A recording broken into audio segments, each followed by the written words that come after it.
శ్రావణం mega sale మీ CMR legacy of జ్యువెలరీలో విఏలో 50% వరకు తగ్గింపు. వివరాలకు సంప్రదించండి. నమస్తే, మీరు చూస్తున్న సుమన్ టీవీ. నేను మీ కీర్తి. ముందుగా సుమన్ టీవీ ప్రేక్షకులందరికీ వినాయక చవితి శుభాకాంక్షలు. నమస్తే అమ్మా. నమస్తే తల్లి. వినాయక చవితి శుభాకాంక్షలు. మీ అందరికీ కూడా వినాయక చవితి శుభాకాంక్షలు. అసలు వినాయకుడు, ఆయన విగ్రహం, ఆయన రూపంతో మనం అంతా తెలుసుకోవాల్సిన విషయాలు ఏంటి అంటే ఏం చెప్తారు? ఆయన ఆకృతి అలా రావడానికి అనేక కారణాలు ఉన్నా ఆకారాన్ని చూడంగానే మనం తెలుసుకునే విషయాలు చాలా ఉన్నాయమ్మా. పిల్లలకు ఆదర్శంగా ఉండడానికి ముందుగా పిల్లలు అడుగుతారు, అదేమిటి ఏనుగు ముఖం ఉందేమిటి మనిషికి? శరీరం కూడా ఏనుగులాగా ఉండాలి కానీ మనిషి శరీరం ఏమిటి అంటే దానికి కథ చెప్తారు కదా, ఆయనకి ఏనుగు ముఖాన్ని ఆ శరీరానికి అంటించటం జరిగింది అని. దానికి చాలా పెద్ద తాత్వికమైనటువంటి కారణం ఉంది, పురాణ సంబంధమైన కారణాలు ఉన్నాయి. అదన్నీ అటు ఉంచితే దాన్ని చూసి మనం నేర్చుకోవాల్సింది ఏమిటి అని గనక అడిగినట్టయితే, పెద్ద పొట్ట, చురుకైన చిన్న కళ్ళు, పెద్ద చెవులు, తొండం, ఇది కదా పైకి కనిపించేటటువంటి రూపం అయింది. సరే, అలంకారాలు పక్కకు పెట్టినా, ఈ చెవులు పెద్ద ఉన్నాయి, చెవు బాగా వినాలి అని అర్థం. ఇలా కనుక ఉన్నట్టయితే అన్ని పక్కల నుంచి అన్ని రకాల విషయాలని చెవులతో బాగా గ్రహించాలి అని అర్థం. పైగా అవి చేటల్లాగా ఉంటాయి, ఇలా విసురుతూ ఉంటుంది. గ్రహించిన వాటిల్లో చెత్త పక్కకు పడేయాలి, చేటలో లాగా. ప్రతిదీ లోపలికి తీసుకోకూడదు. మన వాట్సాప్ యూనివర్సిటీ ఉంది కదా, అన్ని ఫార్వర్డ్ మెసేజెస్ పెడుతూ ఉంటారు, అందులో పనికిరాని చెత్తలే ఎక్కువ ఉంటూ ఉంటాయి. పైగా ప్రతి గ్రూప్ లోనూ ఒకటే ఫార్వర్డ్ అవుతూ ఉంటుంది. వాటన్నిటిని మనం గ్రహించక్కర్లేదు అనే సంగతిని వినాయకుడి చెవులు ఎప్పుడు కదులుతూ ఉండడం మనకి తెలియజెప్తాయి. అంతే, బెస్టే కదా. అసలు ముందర అన్ని మనకు అనవసరం, కానీ జ్ఞానం కావాల్సింది ఏమైందో అది తీసుకోవాలి. ప్రధానమైనటువంటి ఉపయోగపడే జ్ఞానం ఏముందో దాన్ని గ్రహించాల్సి ఉంటుంది, మిగిలిన దాన్ని పక్కకు పెట్టాలి. ఇంత పెద్ద చెవులతో తెలిసిన దీన్ని ఏం చేస్తాడు అంటే, నోటితో మాట్లాడేటప్పుడు నోరు రెండంచెలుగా ఉంది ఆయనకి కదా. అంటే సగమే విన్న దాంట్లో 4వ వంతు మాత్రమే మాట్లాడాలి. 2 చెవులు, 1 నోరు. ఆ ఒక్క నోరు కూడా 2 పనులు చేస్తుంది. అంటే సగమే, సగం తినడానికి, సగం మాట్లాడడానికి. అంటే ఈ సగం ఆ 2 విన్న దానిలో ఒక దాంట్లో సగం 1/2 మాట్లాడాలంటే అంత 4 ప్రమాణాలు విన్నదాన్ని ఒక ప్రమాణమే నోట్లోంచి మాట్లాడాలని ఒక సంకేతం. అందుకే వినాయకుడు బాగా చదువుకున్నటువంటి వాడుగా, చదువుకి కేంద్రంగా, చదువుకి స్థానంగా, చదువుకు అధిదైవతంగా ఆయన గురించి మనం చెప్పడం జరుగుతుంది. వినదంతా లోపల పెట్టుకుంటారు. ఇందుకు లోపల పెట్టుకుని అంత పెద్ద పొట్ట ఉందన్నారే, పెద్ద పొట్ట ఉంటే వినదంతా తిని పెద్దదైంది ఆ పొట్ట కాదండి. మనకి బాగా ఉంటే వీడి పొట్టలో ఉన్నాయండి బుద్ధులన్నీ అంటారు. అంటే విన్నదంతా కూడా మెదడులో ఎంత భద్రపరచబడి ఉంటుందో పొట్టలో కూడా అంత భద్రపరచబడి ఉంటుంది. కానీ ఎమోషన్స్ కూడా ఫస్ట్ ఇక్కడే కదమ్మా తెలుస్తాయి మనకి. అక్కడి ఉద్రేకాలన్నీ అక్కడే తెలుస్తాయి. ఎక్కడంటే స్వాదిష్టాన చక్రం దగ్గర, బొడ్డు దగ్గర. టెన్షన్ అయినప్పుడు బాగా స్వాదిష్టాన మణిపూరక చక్రం దగ్గర ఇక్కడ కదా మనమే అంటూ ఉంటాం, బొడ్డు దగ్గరించి మాట్లాడుతున్నాడండి, కేకేశాడంటే అంటాం, నా కడుపు చుమ్మలు చుట్టింది అంటాం.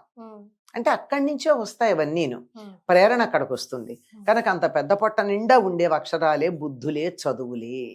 అందుకని పెద్ద పొట్ట అన్నది జ్ఞాన సముపార్జనకి సంకేతం. అది మనకు అర్థం కాదు గనక ఆయన బాగా తింటాడని రకరకాల చేతిలో అన్ని రకాలైనటువంటి నైవేద్యాలు పెట్టి, ఉండ్రాళ్ళు పెట్టి ఆయన పొట్టలో ఉంటాయి, బాగా తింటాడు అని చెప్తూ ఉంటారు. కానీ వాస్తవంగా ఉన్నదంతా కూడా చదువు, జ్ఞానము. అందుకే పిల్లల్ని వినాయకుడి దగ్గర పుస్తకాలు పెట్టి చదువుకోమని మనం చెప్పడానికి అది కారణం అవుతూ ఉంటుంది.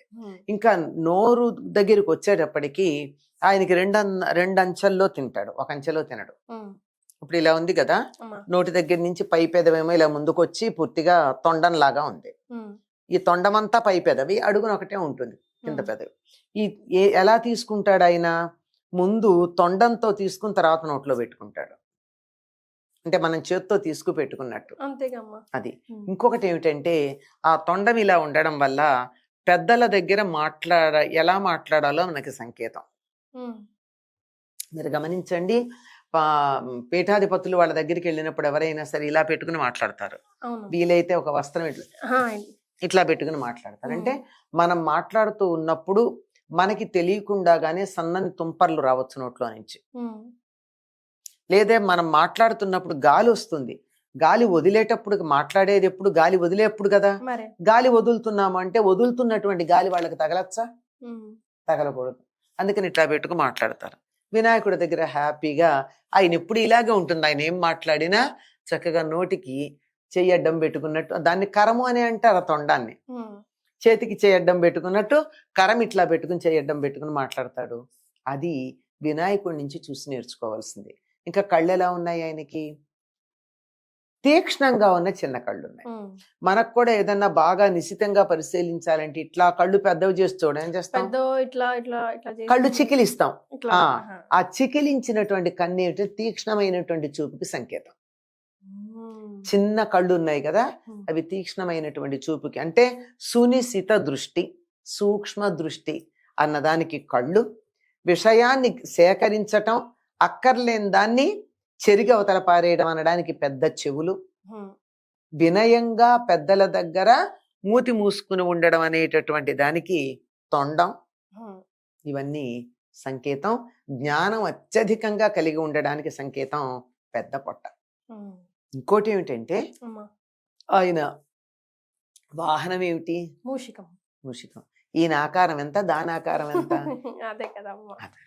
సరే, ఆకారం దాన్ని అదుపులో పెట్టుకోవడం అంటే ఆకృతి, దాని సైజ్ అనే పరిమాణం అంటామే, పరిమాణం కాదు లెక్క, మనకి ఎంత ఉపయోగపడుతుందన్న దాన్ని బట్టి ఉంది.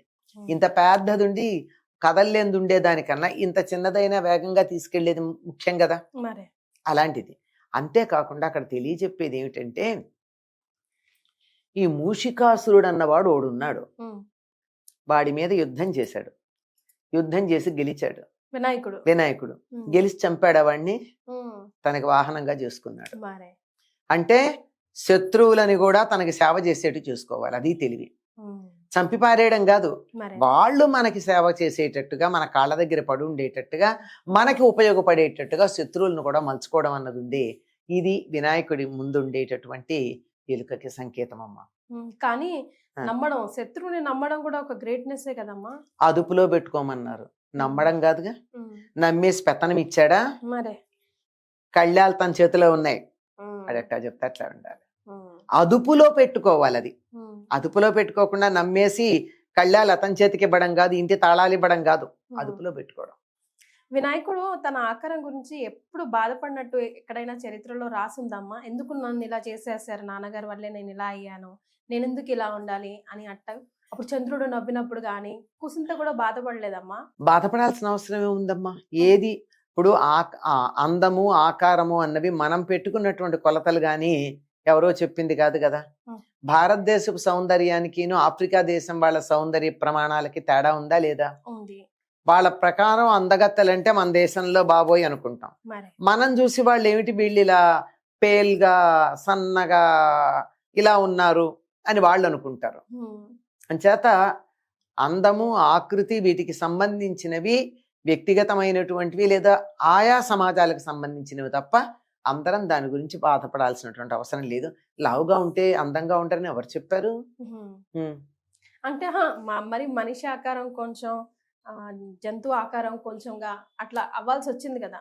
అఫ్ కోర్స్ దానికి రీజన్ వేరే ఉన్నా కూడా ఆయన ఎక్కడ బాధపడినట్టేం లేదు. తండ్రి ఇచ్చిన దానికి సంతోషించాడు.